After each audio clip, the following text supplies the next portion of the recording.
बाद घनश्याम दास जी आए हैं यहाँ पर, उन्होंने कीर्तन किया है, लोगों को समझाया है, बातें की हैं, तो लोग समझे हैं। जलाधरी गगनचर प्रवाह पावितस्तरे गलेवलं व्यलम्बिताम्बुजं कृतं कपालिकां नमट्टमट्टमन्निनादमट्टमर्पयम्। मालिक मौजूद रहता है, हमें ऐसा अनुभव होता है कि मालिक यहाँ रहता है। सतयुग, त्रेतायुग, द्वापर युग, कलयुग, 4 युगों का चक्र।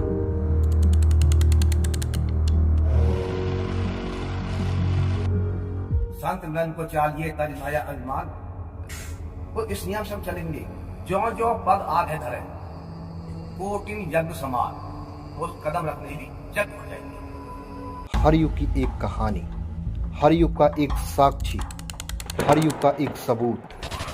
कली काल में चल रहे धर्म का एक ऐसा महत्व जिसका साक्ष्य आज भी मौजूद है। हमारी आज की कहानी कली काल में चल रहे सतयुग को दर्शाती है, जहां पर आज भी साधुओं के तप और तपस्या की शक्तियों का अनुभव किया जाता है।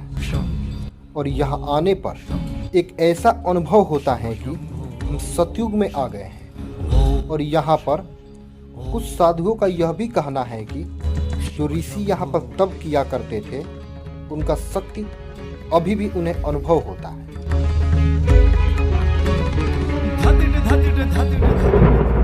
क्या आप जानते हैं कि फरीदाबाद के पास एक ऐसा स्थान है जिसका संबंध उस महान ऋषि से है जिन्होंने स्वयं यमराज से मृत्यु और आत्मा के रहस्य पर प्रश्न किया था।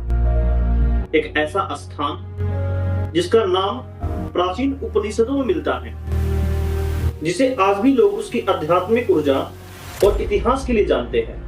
तो चलिए ले चलते हैं फरीदाबाद के एक ऐसे ही गांव जिसका नाम मोहताबाद है, जिसे लोग ऐतिहासिक और धार्मिक दृष्टि से विशेष स्थान मानते हैं। तो हम निकल पड़े एक आध्यात्मिक और रहस्यमय नगरी मोहताबाद।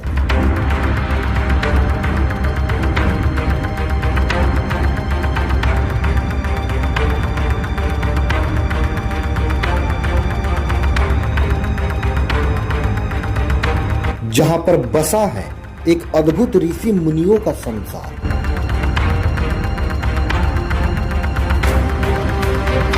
और इस सफर में हमारे साथ संघ के नगर स्तर के कार्यकर्ता थे, जिनसे हम प्रेरणा लिया करते, जिनके वजह से हमारा ये सफर और भी उत्साहपूर्ण हो गया।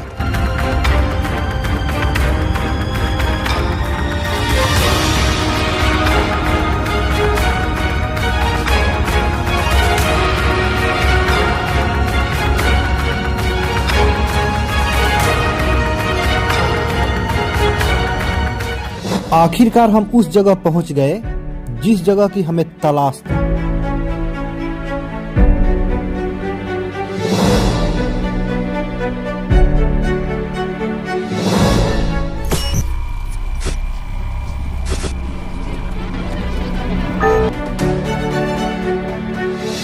और यहाँ पहुंचते ही हमें कुदरत के एक नए रूप का दर्शन, जो प्राकृतिक के सौंदर्यीकरण से भरा हुआ। और हम जैसे जैसे आगे बढ़ रहे थे, वहां के रहस्यों को जानने का उत्साह और भी बढ़ता जा रहा है। हम जैसे जैसे आगे की तरफ बढ़ रहे थे, हमें ऐसा प्रतीत हो रहा था कि वहां की प्राकृतिक सौंदर्य हमें चीख चीख कर पौराणिक गाथा सुना रहे।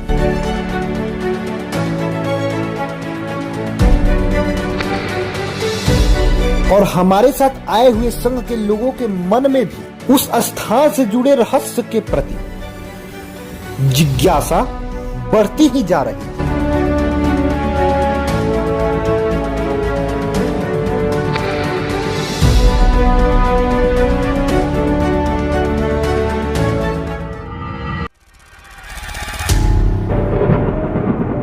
ये जगह एक ऐसा जगह है जहां पर श्रद्धा भक्ति की भागीरथी में नाव आज भी बह रही है, जिसका डोर यहाँ के संतों ने संभाल रखी है।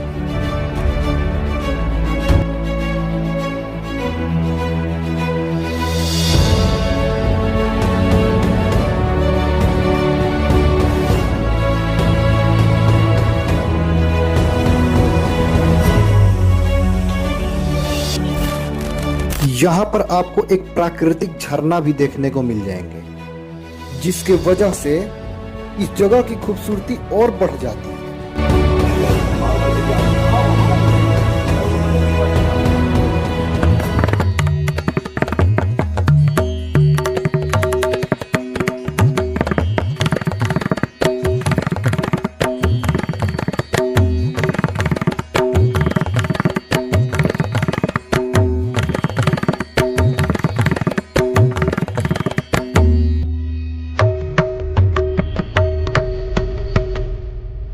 तभी हमारा कदम तेजी से आगे की तरफ बढ़ा, जहां पर पौराणिक कहानियों का महत्व और उससे जुड़ी स्थान का पता चलने वाला था।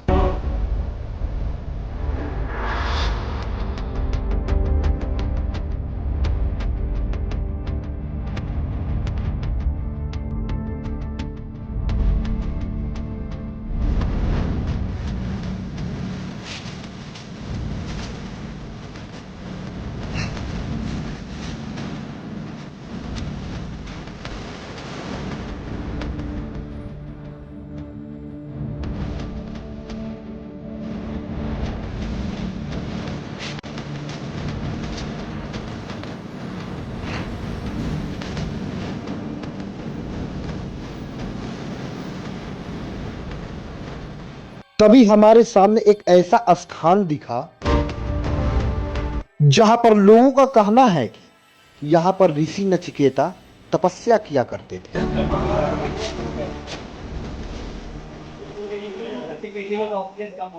जिनको इस विश्व का पहला जिज्ञासु कहा जाता है, पहला जिज्ञासु, वो इस कथा का विवरण आता है कंठोपनिषद में।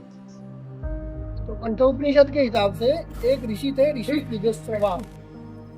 तो उन्होंने एक बार एक अनुष्ठान किया जिसमें उनको अपनी सारी प्रिय वस्तुएं दान करनी थी। तो जब उस अनुष्ठान में नचिकेता जब बालक के रूप में थे तो वो पहुंचे, तो उन्होंने देखा कि उनके पिताजी ने अपने अनुष्ठान के साथ जो है पूरा अपना समर्पण नहीं किया। उन्होंने जो चीजें उनको प्रिय थी वो नहीं दान करी, जो चीजें ऐसा उनको लग रहा था कि इनके बिना मेरा काम चल जाएगा, वो सारी वही दान करी।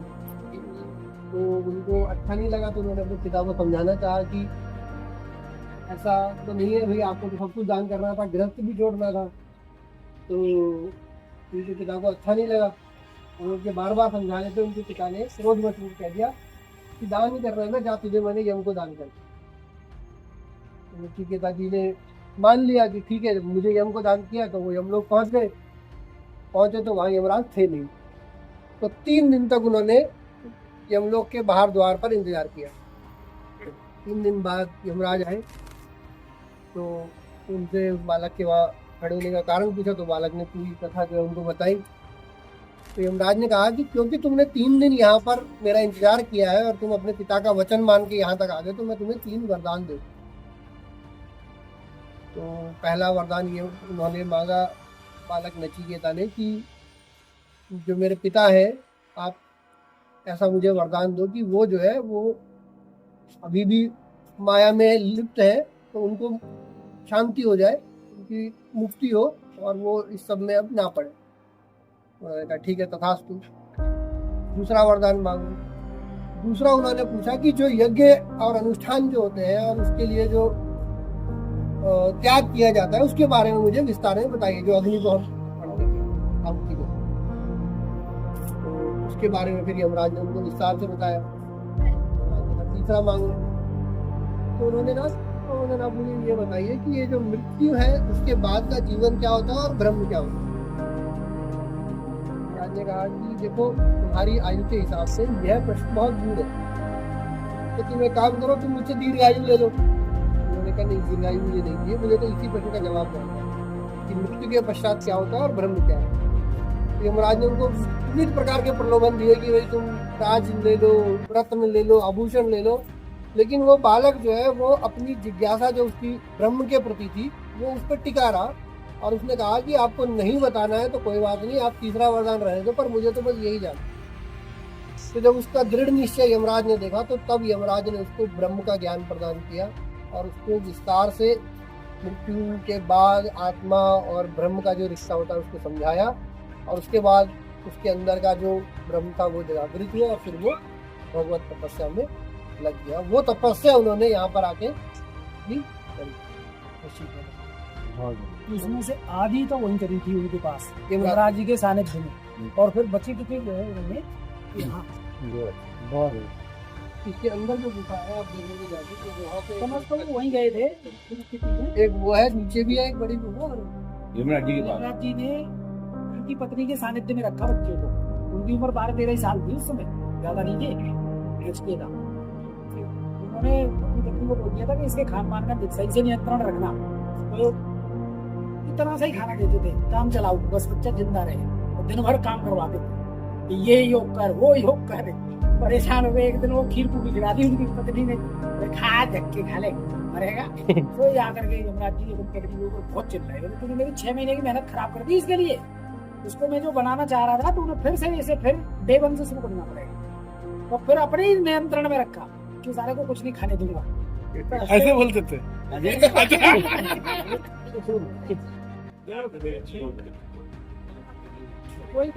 कोई काम करोगे उसके 6 महीने बाद तोड़ दोगे एक बार तो गए चाहिए, फिर पहले दिन से गुड, जैसे टीबी का इलाज है, हाँ बीच में कर दिया, कर 6 दिया महीने तो फिर शुरू करना पड़ेगा। तो वो यही सिखाते थे, अपने अंदर ही ब्रह्म को देखना पड़ेगा। लाइट जला लो, लाइट। कठोपनिषद बहुत बड़ा ग्रंथ है, उसमें सिर्फ यम नचिकेता संवादी है और कुछ नहीं। यमराज ने नचिकेता को कैसे ब्रह्म का ज्ञान दिया।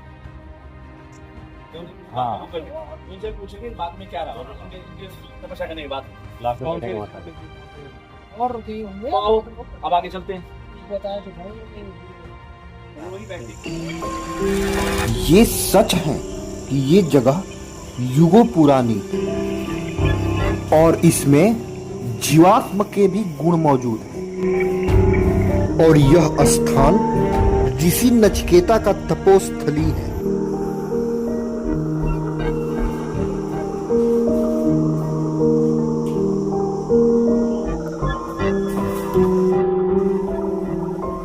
तभी इस रहस्य को जानने के बाद हमें हमारा दूसरा रहस्य हमारा इंतजार कर रहा था। तभी उस रहस्य को जानने के लिए आगे की तरफ निकले ही थे कि हमारे मन में टीले के ऊपर बने मंदिरों को देखने का जिज्ञासा उत्पन्न हुई।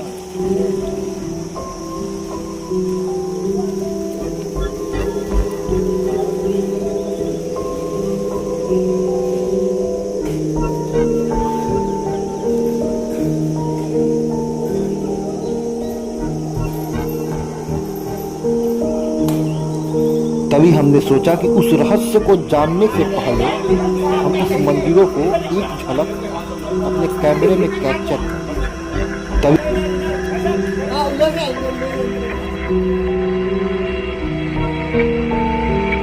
तब हमारा कदम तेजी से आगे की तरफ बढ़ा, जहां पर कई मंदिरें हैं।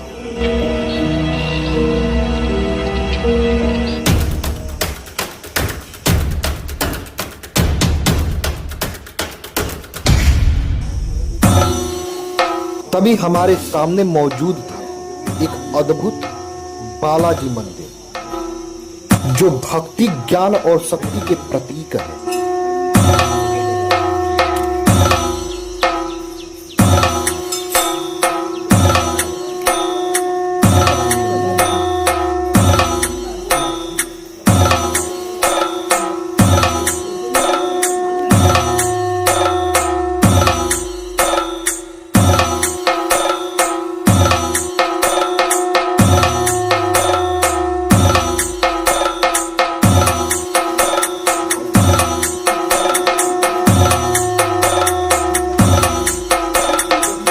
यहाँ पर कई ऐसे छोटे बड़े मंदिर हैं जो आप देख सकते हैं, दर्शन कर सकते हैं और प्राकृतिक के इस वातावरण को महसूस कर सकते हैं।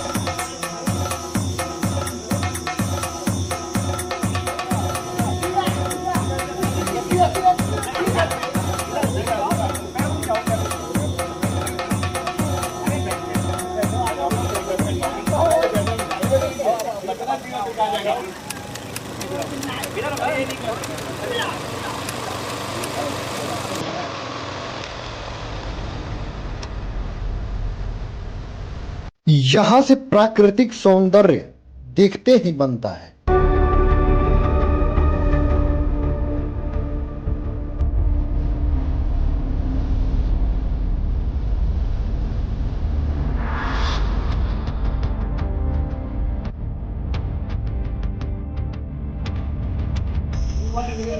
तभी हम अपने अगले रहस्य की तरफ आए तो यहाँ पर पता चला कि यहाँ पर एक ऐसा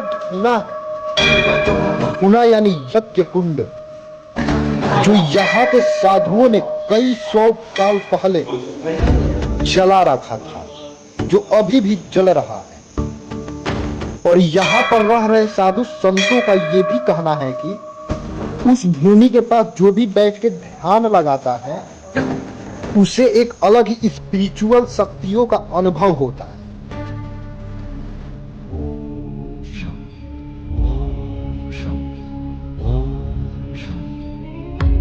शिव शंभो ओम शं ओम शं ओम शं शिव शंभो ओम शं ओम शं ओम शं शिव शंभो ओम शं ओम शं ओम शं शिव शंभो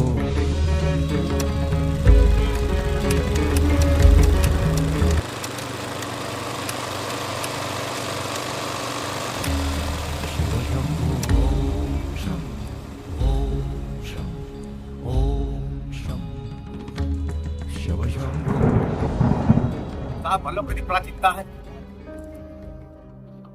उसके बाद समय समय पे मुगल शासन आ गया, अंग्रेज शासन आ गया, धर्म परिवर्तन होते रहे, तरह तरह के वैसे काम होते रहे, तो ये जगह खुदबुद हो गई। फिर जब आप घनश्याम दास जी आए हैं यहाँ पर, तो जो कीर्तन किया है, लोगों को समझाया है, बातें की है, तो लोग समझे हैं। लेकिन पहले काम झगड़ा बहुत करता था ये आपस में, रोज झगड़ा करता, वो झगड़ा करता। बाहुबली थे, चाहे कहाँ पान कुछ था नहीं, बाबा ने सबको समझाया शांति में रहो, भगवान का भजन करो, ऐसे लोग शांति में रहो। और सरपंच बाबा यहाँ गए थे, एक थोड़ा परिवर्तन किया, तो इन्होंने पूरा परिवर्तन किया। 3 महीने पहले कह दी आप विशेष थे इनके, अपने शिष्यों से इन्होंने 3 महीने पहले कह दी थी, मैं 2 महीने तुम्हारे लिए, किसी के मन में कोई प्रसन्न कोई संशय हो, मैं हमने गुरु से बात नहीं की, अब बातें कर लो, 1 महीने बाद हमारा सब महीना रहेगा। तो सबने बातचीत करी, तो 2-4 बात जो मैं आपको बताता हूँ। शिष्य बाबा के नवल दास जी, उन्होंने प्रश्न किया कि बाबा आप आश्रम में रहेगा कौन? तो कोई कहने लगा ये रहेंगे, कोई अलग व्यवस्था ऐसे बनाएंगे। महाराज जी बोले आश्रम के मेहनत हम ही रह जाएंगे, तुम सब सेवा करे जाना। और फिर कहीं बाबा आप फिर रहो कब? 10-11 साल तो हम बाहर लोगों में जाएंगे घूमने के लिए। उसके बाद आकर बहुत बड़ा झरना मरेंगे हम, फिर तुमको हम पहचानेंगे कैसे? जिसका भी सच्चा प्यार होगा हम आप पहचान देंगे उसको। बस हम सब उसको सेवादार रहते हैं, सेवा करते हैं, और मालिक मौजूद रहता है। हमें ऐसा अनुभव होता है कि मालिक यहाँ रहता है। और तुम्हें ढके की बात बताएं, एक बार हमारे गुरु जी हैं, हम सेवा में आए, तो एक बार हमको संशय हो गया था, अभी ठाकुर जी को हम भोग लगाते हैं, स्वीकार तो करते नहीं, जैसी थाली रखी वैसे की वैसी थाली वापिस आ गई। और फिर देखा गया कि थोड़ा बहुत भी हो। और एक दिन हमने भोग लगाया, तो हमने कही गुरु जी मुझे प्रसाद करो, प्रार्थना करते हैं। उसके बाद भोग उठाया, तो हमने कही गुरु जी मुझे कर लिया तो ले ले भोग को। तो इन्होंने कही मूर्ति में से ही अगवई जो है दाल तो आज ऐसी बनाइए, ऐसी दाल हमारी माँ बनाया करेगी। तो उस दिन सब अनुभव हो गया, ठाकुर जी भोग लेते हैं, सुमन का भोग लेते, और प्रत्यक्ष अनुभव होता है। कोई सेवा में गलती हो गई, जब सेवा करते हैं गलती हो गई, तो सुप्रीम बताएंगे यदि गलती मत करो। यदि बच्चों ने शाम को उन्हें की तौलिया, जब आराम करते हैं एक तौलिया होती है, तो बुढ़ापे में थोड़ा फूक देख रहे मुँह साफ पड़ेगा तौलिया। अब सुप्रीम मान को दिखे कमरे बंद गए महाराज इनके में, महाराज जी बैठे हुए हैं, वैसे फूका महाराज जी ने, और तौलिया देखा करिए वहाँ वैसे, तौले नहीं पाई। वो ये कह रहे हैं बच्चे तौलिया कहाँ है आज? या तौलिया नहीं है। अब सुबह हमने देखा बच्चों से पूछा सेवादारों से, और मैं तौलिया नहीं रखी, भूल गई हूँ। तो प्रत्यक्ष हाजिर है यहाँ पर। अब आप बैठे हो शाम को, आज कई बार देखा हमने, साधु महात्मा आ गई, हम अकेले हैं, भोजन बनाना है। इतना कहते हैं ना कि आप बैठो, चाय पानी पियो, राजी को सुनाओ, तो संविधान जाओ, फ्रेश बोलो, बने बने भोजन आ जाते हैं। वो बढ़िया भोजन, पनीर की सब्जी है, छोले हैं, चावल, अच्छी क्वालिटी के भोजन आते हैं। एक बार हम देखा हमने भैया तुम कहाँ से भोजन लेकर आई हो? हम तो पलवल से आई है। मैं तुम्हारा क्या प्रोग्राम था आज पलवल से भोजन लेकर आए? जो हमारी बहन की शादी थी और हमारी माँ को अचानक बाबा याद आ गया, बाबा को भोजन पहुंचाओ। बाबा खबर आई और वहां से भोजन आए। तो प्रत्यक्ष रहते हैं और बहुत लंबे समय तक रहेंगे ये, और सब इसके सेवादार रहते हैं, सेवा करते हैं। यह पूरा सिस्टम है। ये बात तो हो गई।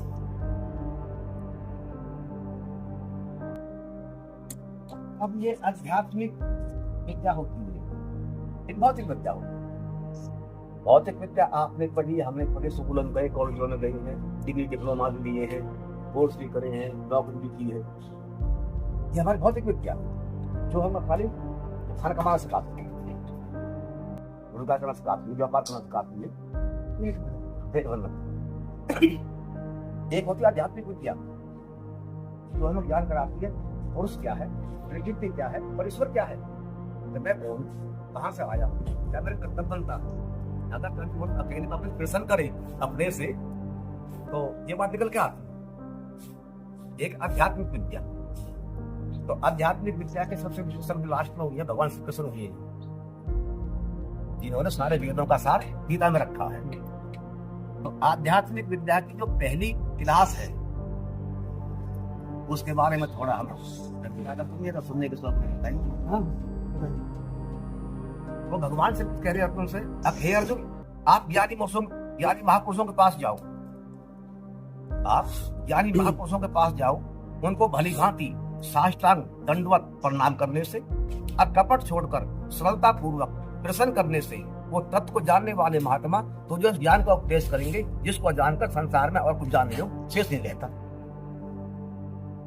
कहाँ भेजा? ज्ञानी पुरुषों के पास। ज्ञानी पुरुष कौन है? जो हमारे सिद्ध महात्मा होते हैं, ज्ञानी पुरुष।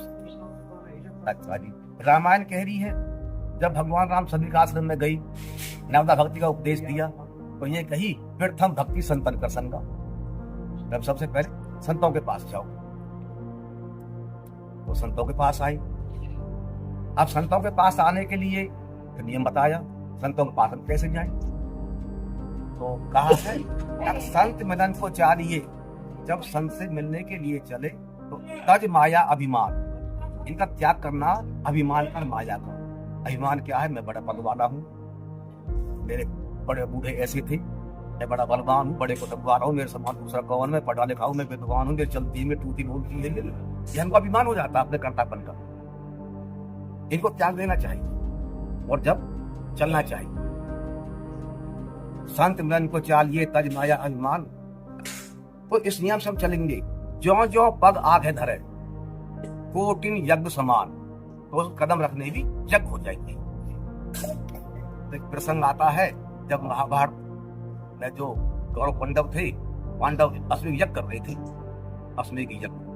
तो अश्वमेध यज्ञ सफल नहीं हो पा रहा था उनका, और प्रमाण ये था कि यज्ञ में घंटा बाजेगा तो यज्ञ सफल होगा, घंटा नहीं बाजा यज्ञ सफल नहीं होगा। इसके मुख्य जो संरक्षक देखने भालने वाले थे भगवान श्री कृष्ण थे। दोनों सलाह मशवरा किया उनसे, महाराज यज्ञ सफल क्यों नहीं हो रहा है, हमसे क्या गलतियां हो रही हैं। भगवान श्री कृष्ण ने कहा हमारे पड़ोस में कुछ 500 किलोमीटर पे एक महात्मा रहते हैं, आप उनको अपने उसमें बुला लाओ यज्ञ में, यज्ञ में तुम्हारा भोजन करते हैं वो यज्ञ सफल हो जाएगा। तो उनके पास भीम हलकारा था, भीम गया, दूर से ही वही अहंकार में बलवान था ना, जय सिया राम महाराज, मैं पांडव पुत्र भीम, मैंने उसको मारा, मैंने उसको मारा, और महाराज मेरे घर पे बहुत बड़ा यज्ञ हो रहा है, आपके लिए निमंत्रण है, आप फटाफट मेरे साथ चलो। मना कर, क्योंकि भाषा ही नहीं चली जाने वाली। ऐसे सारे भाई चले गए। मैंने परिचय करवाया अपना और अभिमान का परिचय करवाया। हम तो राजपुत्र हैं, ये है वो, सारे स्पष्ट हो गए। तो फिर भगवान ने कही ये बात द्रौपदी से, आप जाओ और ये नियम अपने अभिमान को त्याग के जाओ। जब द्रौपदी से चली बड़ा प्रसाद दे, पूरे वस्त्र पहने, हल्का सिंदूर लगाया, हल्की बिंदी लगाई, स्वागत और नंगे पैर से चली, पूरा पर्दा किया। हमारी महिला पर्दा करती है, संत के पास गई, तो से दंडोत प्रणाम करी, नजदीकी प्रणाम करी और विनती की, महाराज और आपके दास आपके बच्चा है और मेरे घर पे एक छोटी सी यज्ञ हो रही है, अगर महाराज आप कृपा हो तो आपके यज्ञ में पधारिए, मेरे को सफल कीजिए, आपके दास आपसे पैसे प्राप्त कर। मन को बेटी क्या दिक्कत, चलेंगे। और वो ऋषि आए, यज्ञ में प्रसाद पाया, यज्ञ सफल हुई, अखंडा बाई। संत में उनको चाहिए तजमाया अभिमान, जो पग आगे तरह कोटि जग समान। अब ये नियम तो हो गए साधक के लिए, किस देर में आएगा। फिर कुछ नियम संत के लिए भी, हम जिसके पास जा रहे हैं, जो तू आगे एक पग, अगर कोई भी चीज मेरी तरफ एक पग आता है तो मैं आऊं पग 60, मैं उसकी तरफ 60 रखूंगा, 60 गुना। जो आवे तू एक पग, मैं आऊं पग 60, ये तू कर दो नीम 100 और मैं लोहे की डांट। अगर तू परवेश भाव का ऐसा है तो मैं बहुत कह रहा हूँ, लोहे की तरह कह रहा हूँ, मैं भी नहीं आऊँ। थोड़े में इतने साल समझा सकता, आपके पास बहुत कम होगा।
बेटे फोन लाना एक बात ये देखिए, ये ब्लैक एरिया का फोटो ले, उसको जूम करो जरा एक बार, करो जूम।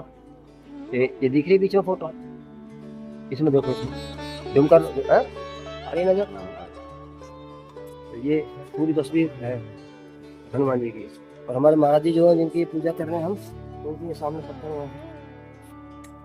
एक दो लाइन से आगे, एक लाइन से, हाँ।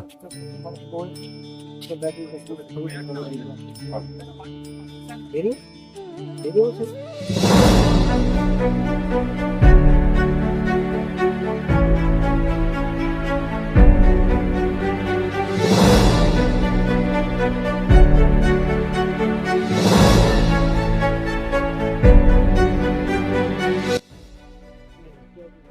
जय पुराण था इसका नाम, लेकिन इसको कुछ संत भारत भी कहने लगे थे, क्योंकि ये इतना विशाल ग्रंथ था, तो भारत कहने लगे।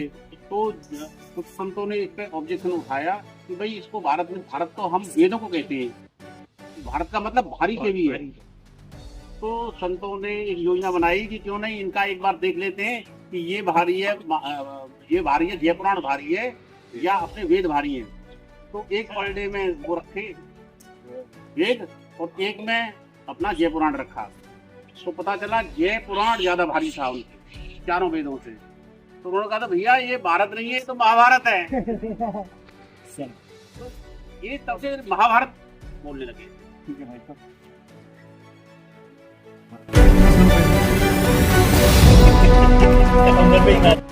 इसी के साथ हमारी आज की ये सफ़र यहीं ख़त्म होती है। इसके बाद हम अगले वीडियो में मिलेंगे आपसे एक नए रहस्य के साथ और एक नए पौराणिक गाथा के साथ। क्योंकि यहाँ रहस्यों का सिलसिला कभी खत्म नहीं होता। स्टोरी बनाते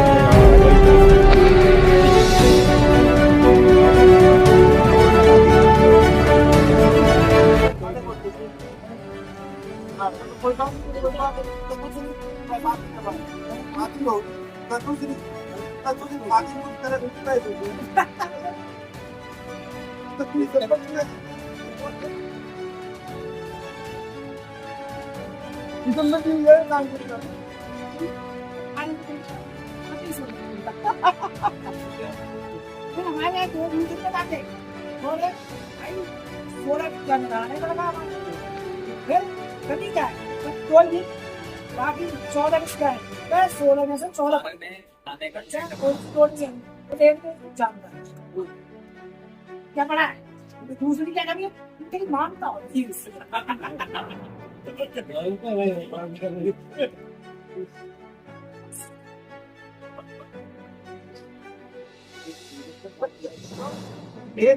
और यार थोड़ा सा देखो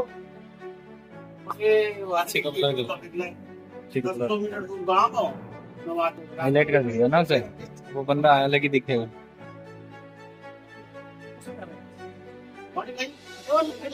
ये बढ़िया चाय से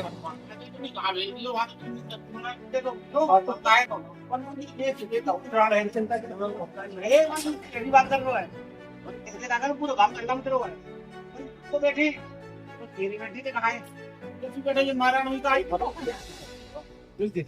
नहीं